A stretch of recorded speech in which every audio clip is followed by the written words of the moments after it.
Hi everyone, I'm Rama K. Ramaswamy with my colleague Paul Falcone with Wellesley Media. Over the course of the last year, we've been documenting Amie Larson, who is the visual arts specialist teacher here at the Wellesley High School, and her ceramics intensive class. She calls it Varsity Ceramics, and pretty soon you're going to see why.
So I started out, I grew up in upstate New York, and I went to Rochester Institute of Technology, and I was a double major with biology and fine art painting.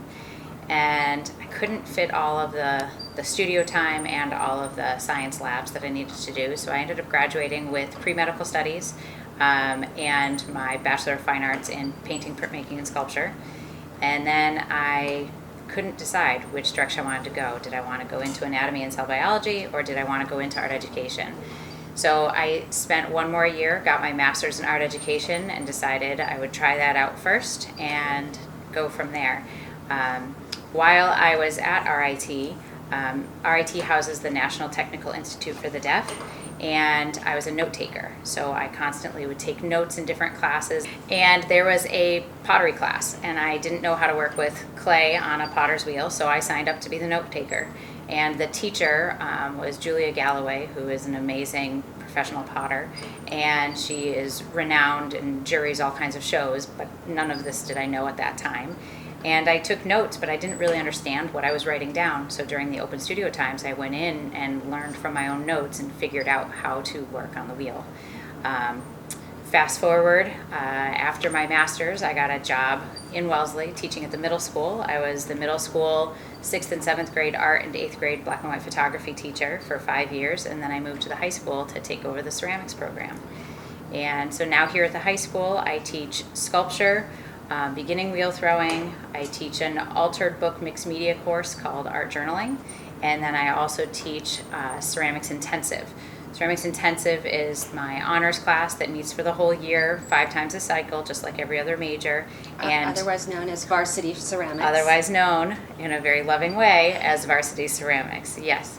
So, yeah, we do a lot of great stuff, and I really enjoy the community that we create in class. In this building, all of the art rooms are up on the 3rd floor, and I'm lucky enough to teach in the 2 rooms that do have skylights. So I have a lot of natural light. I often don't turn the lights on in here at all. I have a cement floor, so it helps more with the sanitation and the cleanup and the dust-free zone of my room. And we have a floor drain as well. So they really tried to work on ways to make it a healthy ceramic studio.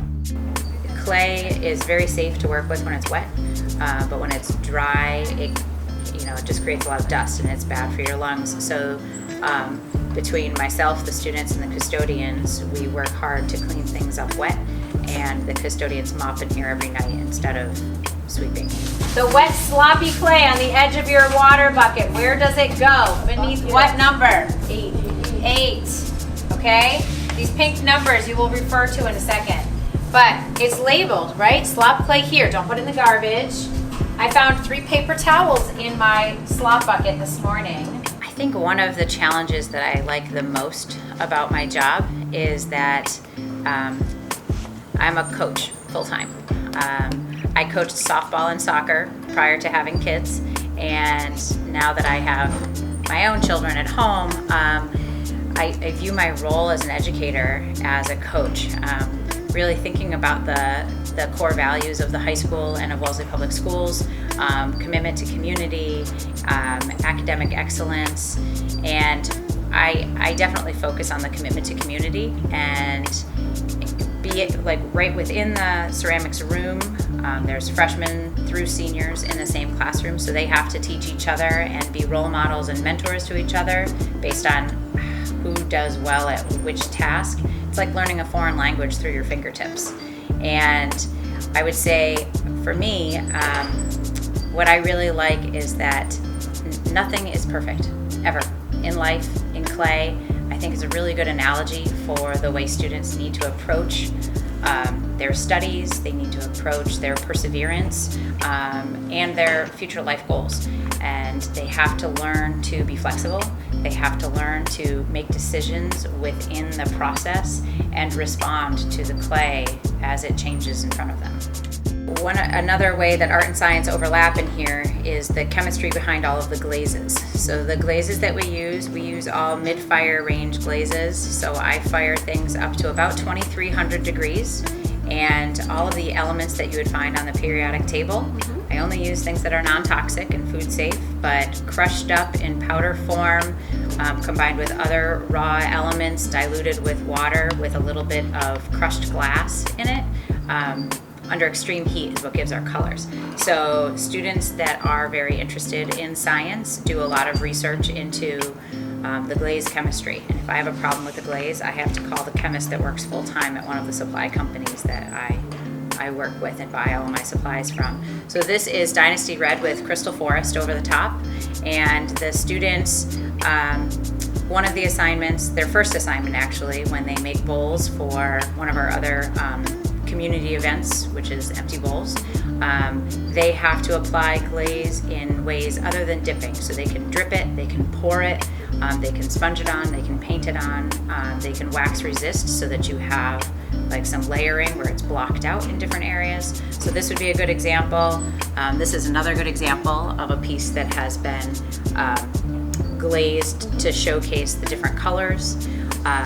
But sometimes, well, glazing is like one of those things that it can make an okay piece look amazing, or it can make a great piece look not as great. So it's a color choice, it's a texture choice, and then a finish as well, because I have some that are satin glazes that are, they reflect less of the light, and then I have the high gloss ones and matte as well. So I think one of the reasons that we call ourselves Varsity Ceramics, and our other nickname is Ceram Fam, and you can follow us on Instagram, Ceram Fam 345, they truly do create a family community, and they help each other. If somebody's not having a good day, they really find a way to find solace and be able to just be present in this room.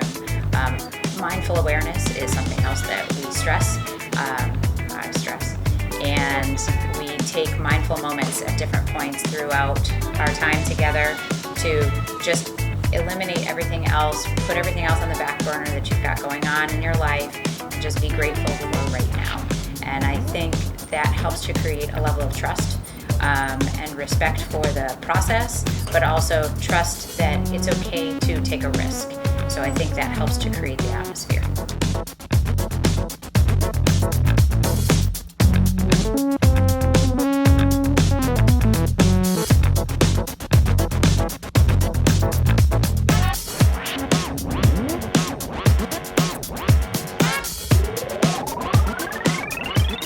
In my Varsity Ceramics, we take that commitment to community to the greater Wellesley community, and we have some different shows.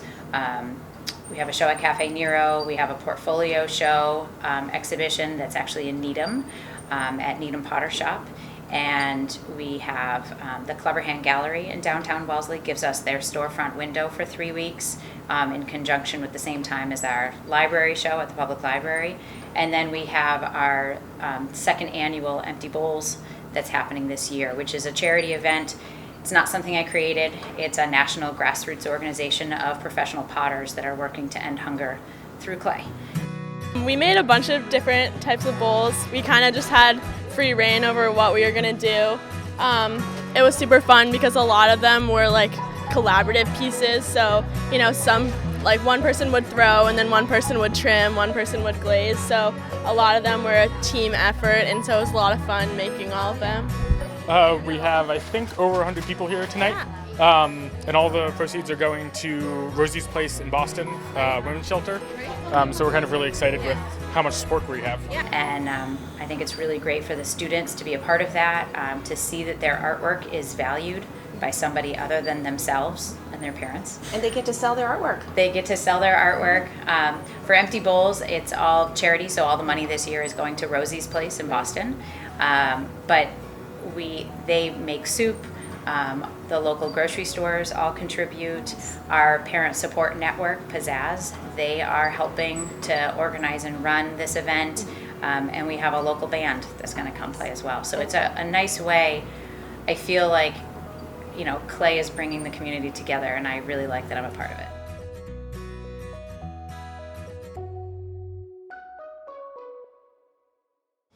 You know, really thinking about 21st century skills, being a critical thinker, a problem solver, learning to work and collaborate as a team, using the global marketplace.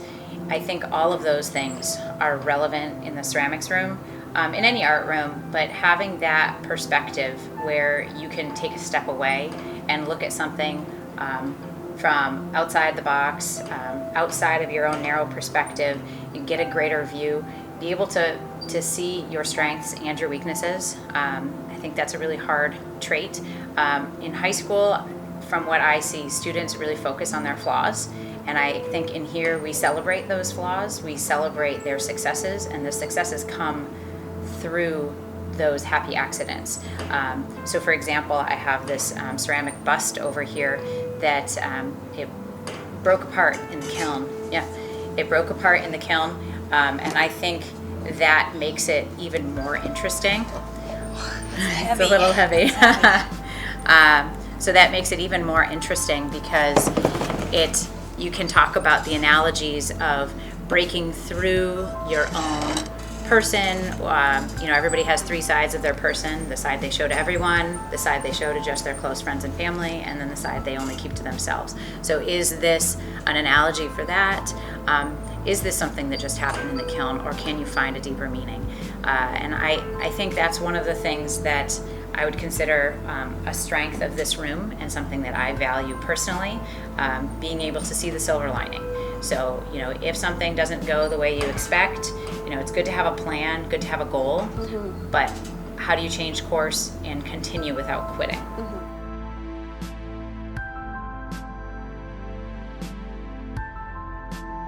Well, there are definitely tryouts. Yeah. So taking beginning wheel throwing, they start working on a digital portfolio, and then I can recommend them and recommend most of them to take advanced wheel throwing or sculpture.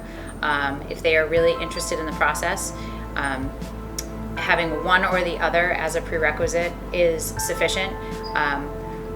We would really like all students to have advanced wheel throwing as the prerequisite, but if they've taken 2 classes in clay and submit a portfolio and it has some good qualities, that would be enough as well. So students have to submit a portfolio, and then they sign a contract. And that contract happens the spring prior to putting in the recommendations for Ceramics Intensive.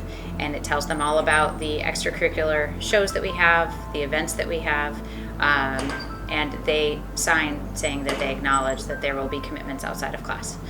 And you know, they have their night game, their game under the lights. Right. I invite them to come and throw during back to school night. So that's another fun opportunity, and that's our night game.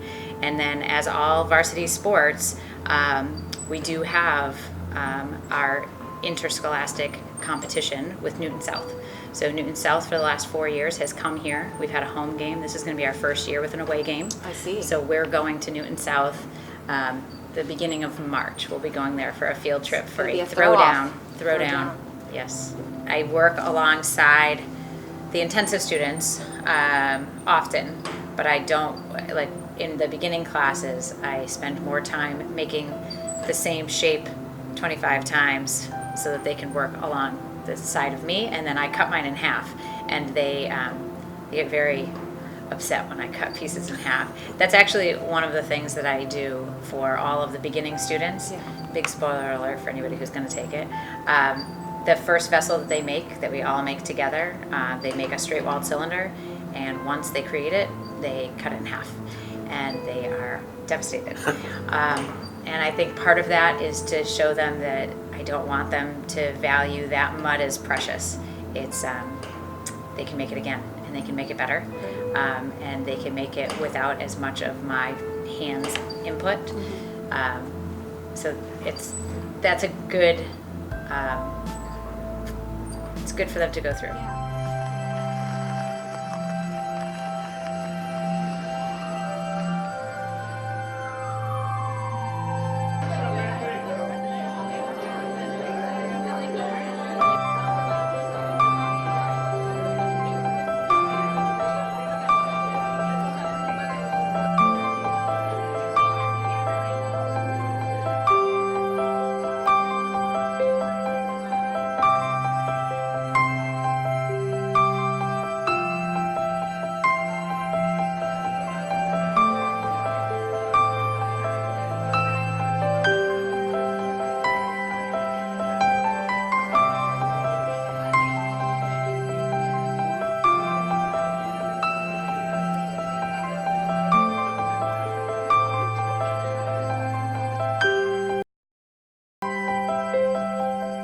I like to come to ceramics and have time to myself, away from stress, and kind of I get to like disconnect from everything else that's bothering me and just create and be myself in there, which is fun. For me, it's definitely having a creative outlet and a way to express myself in a different way. In ceramics, you really have to push the boundaries and learn to think creatively, if you want to make really interesting pieces. I agree. I think it helps to learn your personal style and be able to apply that to different aspects of your life. Like, I'm interested in starting my own business, making jewelry or possibly selling ceramic art, which would be cool to have my own defined style and design. Oh, I'm definitely interested in doing some kind of business career with art. The college I'm going to offers a course in art entrepreneurship, which I think would be an interesting major, so maybe. Yeah, that seems interesting. Going on in the future, I definitely see myself doing some ceramics just because I really enjoy it, and I can't imagine stopping it. We came during school, during our ceramics classes, to set up the show, and we kind of struggled at first to figure out which pieces should go where and like how we should categorize them.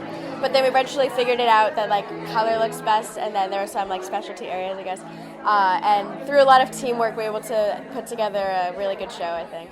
So this is our ceramics intensive portfolio show, and the students, this is their culmination of everything for the year, and it counts as their final exam.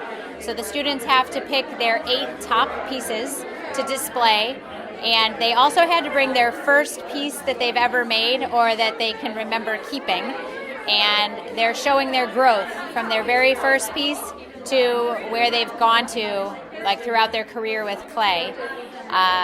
It's really nice for them to come together, and 14 individuals trying to put together a group show can be a bit challenging. There's a lot of different styles, so it's a good opportunity for them to find a way to collaborate with their peers and to work with other artists and to put together a show that's not cluttered but is beautiful and is welcoming. So it's fun. Well, we always really like to spruce up all of our shows with plants and greenery, but I've kind of started to make a habit of taking all of the old pieces that I don't really like and putting plants in them. A few of my friends and I, we've started this movement that we like to call the Put a Plant in It movement, and where we just put plants in pieces that we don't like or that maybe have cracks in the bottom. so that we can put use to the ceramics that we've made and don't really add to landfills as much. All right, so this year I did a lot of experimentation. I thought I'd try out a lot of new techniques that I haven't tried before. Like for example, this piece right here, I took a class over the summer, a figure drawing class over at Mass Art, and I thought I'd try it out on one of my pieces to see how it would turn out. We have some other figures here. I was also working with new forms of handles, so I was working a little bit with this piece right here, adding some braids to it to see if I could add a little bit more intricacy and excitement to it. Yeah, this is falling. I also worked a lot more with collaboration and with section throwing, like with this piece right here. I did some work too to section throw the pieces together.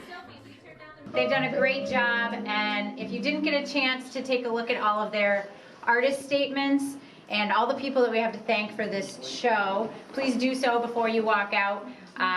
This is the 5th year that we've been able to have this portfolio show in this space, and I have Steve Bramfman and all of the Gorse Mill Gallery artists that are in this building to thank for that. This is the oldest working mill building in Needham, and it is individually deeded condominiums. So all of the artists own their own space here, and they have been gracious enough to give us this space for a couple of weeks every springtime. So it's been really nice to have the kids come together. They have to set up this show, and that's always a very unique experience because there's 14 different personalities, 14 conversations that happen with clay, and then they have to try to make one unified show. So it's been a great journey and a great gift for me to be able to work with all of them. And our art director, Tom Carter, has always been very supportive of everything that we do.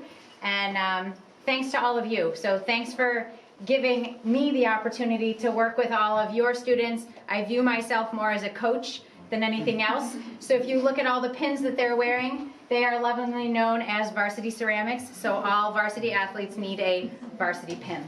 So thanks for being here, and enjoy the show. Thank you. Great. Yeah, well, we call ourselves the Ceramic Band because we all just kind of like are all really good friends, and we feel like a family. We're in there a lot, like 5 times a week, so we all get really close, and it's really great because we can sometimes do collaborative pieces and like help each other out with glazes and stuff. So yeah, and we always all like critique each other, give each other advice, share our opinions just to better each other's work, and it's a really collaborative environment, so we all work really well together, which is really good, and we all help each other improve our own work. I think you learn that like we always make mistakes, and with ceramics it's really easy to just like flop a piece, but then you realize you can make really cool things out of the mistakes that you make. So I don't know, I guess in the future just learning from mistakes and working with your mistakes to make something good out of it. yeah. I've learned so much about myself and my creative process, and I also got the opportunity to work with the most creative, interesting, motivating, and just amazing group of kids I've ever had the pleasure to work with.